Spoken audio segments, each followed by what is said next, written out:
হঠাৎ করে শোনা যাচ্ছে আজকের বাজারে ১ টাকা পরিবর্তনশীল উপরের দিকে। এদিকে বাজারে ভিয়েতনাম থেকে আমদানি শুরু হয়েছে আদা এবং চায়না থেকেও কিন্তু আদার আমদানি আগে থেকে একটু বাড়ছে এবং আজকের এই বাজারে কত করে বিক্রি চলছে চায়না আদা এবং যে ভিয়েতনামের যে আদাগুলো আছে সেগুলো আদার কত করে চলছে, দেশি রসুন কত করে চলছে, দেশি পেঁয়াজের দরদাম কেমন আছে সঙ্গে থাকেন, আজকের বাজার দর জানিয়ে দিব প্রতিবেদনে।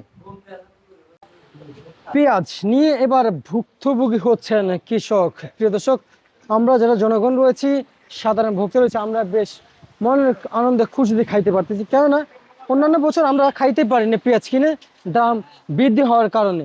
এবছর আমরা যারা সাধারণ ভোক্তা রয়েছে আমরা খুব খুশি মনে আনন্দে খাইতে পারতেছি, কম দামে শুল্ক দামে কিনে খাইতেছি। অপরদিকে কৃষকের অবস্থা খুবই বেহাল অবস্থা। পেঁয়াজ বিক্রি করে কৃষক জানিয়েছে যে পেঁয়াজ বিক্রি করে দাম পাচ্ছি না এবং বাজারে যে পেঁয়াজগুলো বিক্রি চলছে এগুলো যেই দাম, এতে কিন্তু আমাদের পোষাচ্ছে না।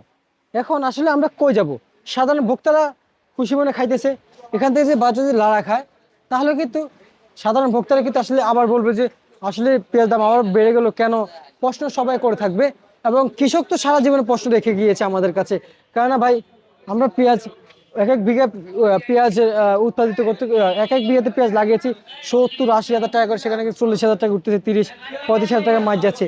এই টাকাগুলো আমাদেরকে কে দিবে, এমনটা কৃষক কিন্তু বলেছে। তবে আজকের এই বাজারে ভারতীয় এলসি পেঁয়াজের বদলে এই যে পরিবর্তিত এই পেঁয়াজটা রয়েছে, এই কালো সুপসাগর পেঁয়াজটা আজকে বাজারে ১৮ থেকে ২০ টাকা বিক্রি চলছে শ্যামবাজারে। অপরদিকে এদিকে আমরা পেঁয়াজ দেখতে পাচ্ছি, যেমন হালি পেঁয়াজ আজকের এই বাজারে কত করে বিক্রি চলছে। আজকের এই বাজারে প্রতি কেজি পাইকারি দাম হালি পেঁয়াজ ৩২ থেকে নিচে ৩০ আর ৩১ বিক্রি চলছে, তবে ২৮ টাকাও বিক্রি চলছে। কোয়ালিটি বুঝে এবং আকার বুঝে বর্তমান বাজারে মূল্য তালিকা নির্ধারিত করা হয়। প্রিয় দর্শক, এ ছিল আমার কাছে আজকে সর্বোচ্চ বাজার তালিকা।